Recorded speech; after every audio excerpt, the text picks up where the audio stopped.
This is Michael Popok, Legal AF. Despite denials from Donald Trump, the links between him and Jeffrey Epstein, the disgraced financier, sex trafficker of young women, just got a lot deeper because Stacey Williams, a former Sports Illustrated model, has come forward and said that in the mid-1990s, right around the same time that E. Jean Carroll was sexually assaulted in a Bergdorf Goodman department store on Fifth Avenue, she said at Trump Tower, when she was with her then boyfriend, Jeffrey Epstein, it seemed that she was caught in a sex game between the two of them and that Jeffrey Epstein had given permission to Donald Trump to put his hands all over Stacey Williams. In other words, Epstein gave permission to his wingman, Donald Trump, to put his hands and grope all the body of Stacey Williams. And you don't have to believe me, believe Stacey Williams.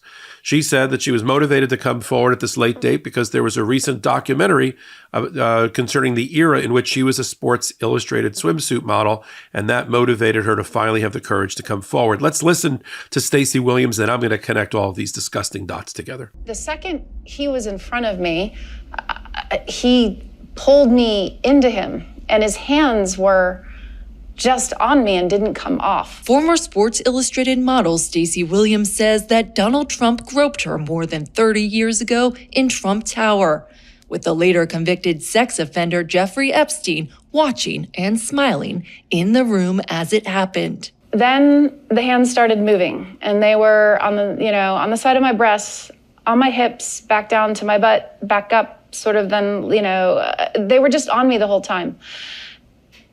And I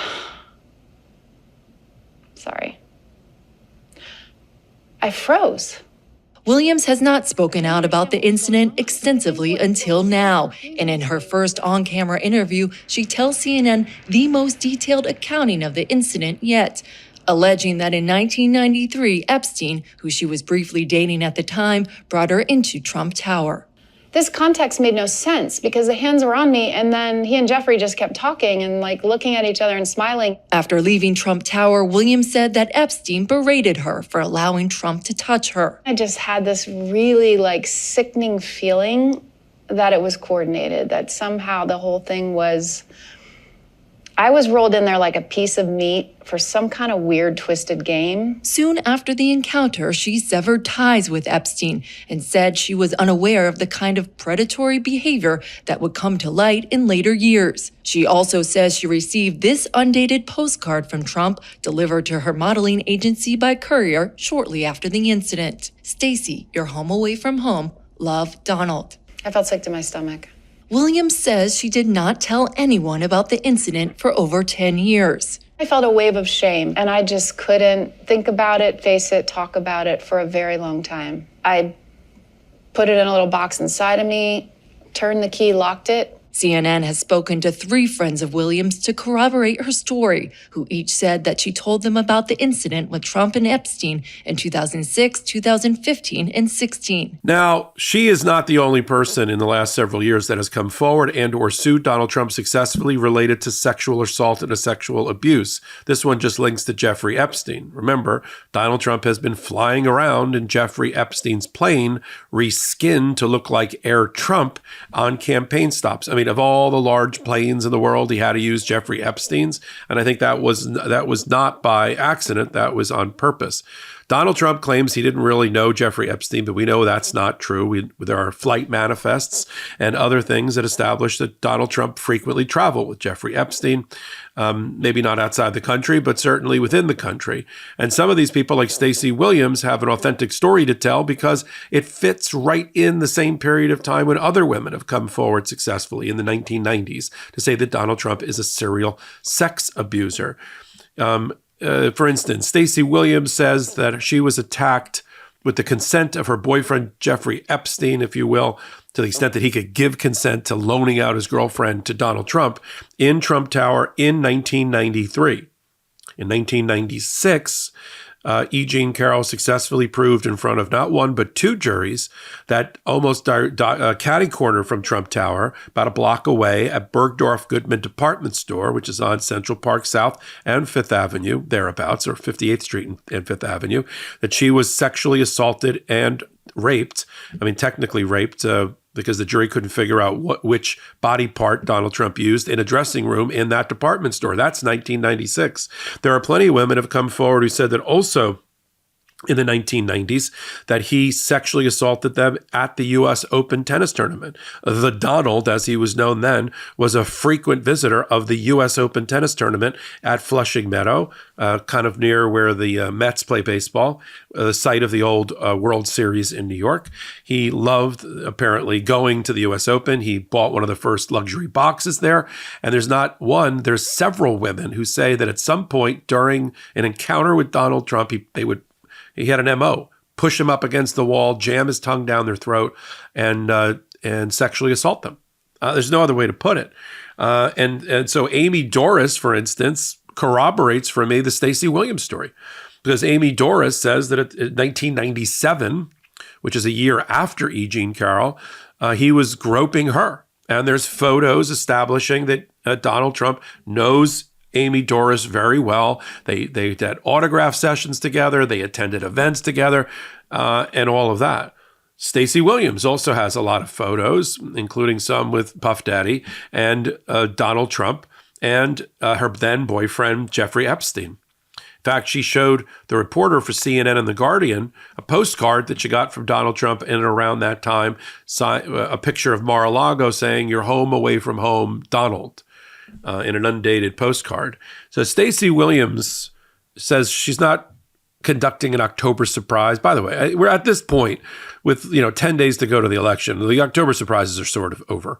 We like using that term occasionally, but she's just coming forward because she wants to join the growing chorus of women, and now they number into the 24 who say they were attacked by Donald Trump. And other than saying they're lying, Donald Trump has no other way to refute. There's photos.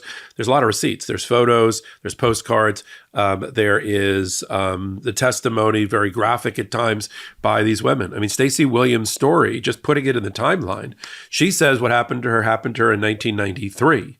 E. Jean Carroll established before two juries that she was sexually assaulted in 1996.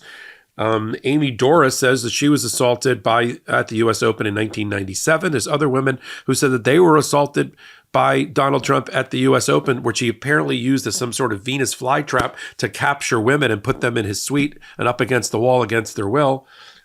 Also in the late 1990s. And then you have the two other women that testified against Donald Trump and were completely credited as believable by two separate federal juries in New York.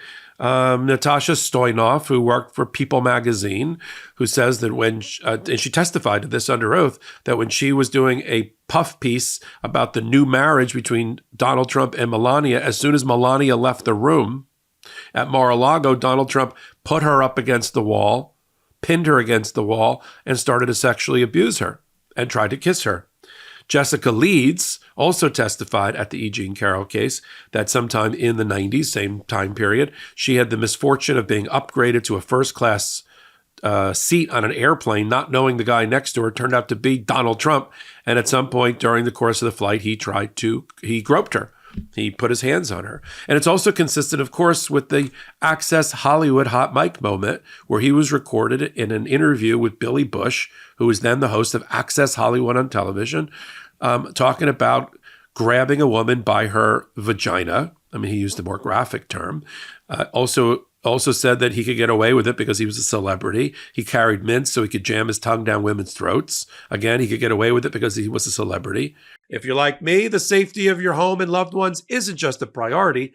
It's your everything. The problem is that old school home security systems only take action once someone is already inside your home. Simply Safe Home Security is changing that with its new Active Guard outdoor protection. It's the only home security designed to prevent crimes before they happen. For me, with a wife, a newborn daughter, dogs and cats, and our cherished memories to protect, I simply can't live without a cutting-edge, high-tech alarm system. And that's when Simply Safe answered my needs of protecting those I love. And all the monitoring systems I've ever used over the last 30 years never did a darn thing to prevent the intruder or package theft before it happens. They just alerted me and maybe recorded the event after it's already happened and the milk has been spilt. With Active Guard, Simply Safe's 24/7 monitoring agents keep a close watch over your property and actually stop crimes before they happen. The cameras use advanced AI to tell the difference between friendly faces, like family and neighbors, and potential threats, alerting agents to suspicious individuals before they get close to your home. These agents can talk directly to the intruder, sound a loud siren, flash lights, and even alert the police. While other systems only react after a break-in, Simply Safe combines live monitoring and proactive protection both outside and inside your home. That's why I trust Simply Safe with my own home security every day. And I want you to have that same peace of mind. Protect your home with 50% off a new Simply Safe system, plus a free indoor security camera when you sign up for Fast Protect monitoring. Just visit simplysafe.com/legalaf. There's no safe like Simply Safe. I mean, all of this is a giant, disgusting, depraved jigsaw puzzle of sexual assault and abuse. Think of the people that Donald Trump had in his inner circle at one time. Jeffrey Epstein, he's currently using the airplane for or with. Knew Ghislaine Maxwell, who was effectively the madam for the sex trafficking for Jeffrey Epstein, and she's serving time in jail. She's Stacey Williams joins a long chorus of women who tell the truth about their sexual abuse at the hands of Donald Trump. Donald Trump told the truth in a hot mic moment when people weren't looking, and all the timeline fits, right? 1993, 1996, 1997, 1998. There's women that have come out in 2000. And then you fast forward, of course, to Stormy Daniels and the Playboy Playmates, Karen McDougal and others that were part of the Catch and Kill program at the heart of the 34-count felony conviction against Donald Trump in the state of New York. What was that case about? That case was about Donald Trump having sex outside of his marriage, maybe once with Stormy Daniels, and then feeling better of it and wanting to hide it both from his wife and from the American people. So it wasn't the October surprise that year against Hillary Clinton, and to bury the story. And so he employed, and this is all proven in front of another jury, another 12-person jury in New York, a state court jury, that Donald Trump engaged in a conspiracy to catch and kill stories about women he had sex with outside his marriage and bury the stories. He used the National Enquirer and their resources. He used his own money. He used Michael Cohen's money in order to do it. He paid off Stormy Daniels. I mean, crap, he's trying to pay off Stormy Daniels now. We've got new reporting that he's trying to have her sign another NDA, another gag order in return for an exchange of consideration. And so in that 34-count felony conviction, we also heard about Karen McDougal, a Playboy Playmate, who was in apparently a longer sexual affair with Donald Trump, also outside of his marriage, that he didn't want to have public. And Donald Trump was throwing around $130,000, $140,000 per. That seemed to be the going rate that he was willing to pay transactionally to try to get these women not to tell their stories. Well, he didn't pay Stacey Williams. He didn't pay Amy Doris. He didn't pay E. Jean Carroll. And even if he did, I don't think these women would have taken it. So what do we have here as we are considering in the final waning moments of this campaign? What is the split screen? We've got Kamala Harris, unassailable, ethical, high character, high intellect, has a resume, probably nobody better prepared, other than Joe Biden, nobody better prepared for the role of President of the United States than Kamala Harris. I mean, what was Donald Trump's body of work? Celebrity Apprentice? Dozens of failed businesses even since he's left office. His family stealing $600 million on the way out while they were in the White House. Never an elected official, never a governor, never ran anything other than a company, a family real estate office that he inherited from his father. That was his body of work. How'd that go? Kamala Harris, attorney general, a prosecutor, senator, and a vice president. And that is a laudable body of work that she's ready. That she's ready for it. Now, of course, the Trump campaign and Stephen Chung have to come out with, this is just a leak by the Kamala Harris campaign to distract from some other BS about the first gentleman or the second gentleman, and maybe he had some issues in his prior relationships. By the way, I'm not even sure that's true. There's been a lot of disgusting AI-generated memes out there, and worse. Tim Walz molesting somebody in high school as a teacher, disgusting, untrue. I mean, even the Russian trolls wouldn't stoop that low, but the Republicans have, and the GOP have. Kamala Harris involved with a hit-and-run accident, which she ran over a teenage girl while she was in California. A lie generated by AI, even beneath Russian and Iranian trolls. But the Republicans run with it because they're going to try any dirty trick to try to get elected. Is that any way to get elected? If somebody came down to me from on high and said, you can be president of the United States, but you have to do the following degrading, disgusting, lying tactics that I'm going to teach you to do, and if you do them, you may become president, I would say pass. I don't want to do that. That's not the way I want to win the presidency. The way that Kamala Harris wants to win the presidency is by competing for the voters' hearts and minds, for the ballot box, with legitimate debate about policy, about our highest ideals, about what our country represents, our constitutional republic. The reason rule of law and constitutional republic are not just catchphrases or bumper stickers. They are the foundation of our American culture.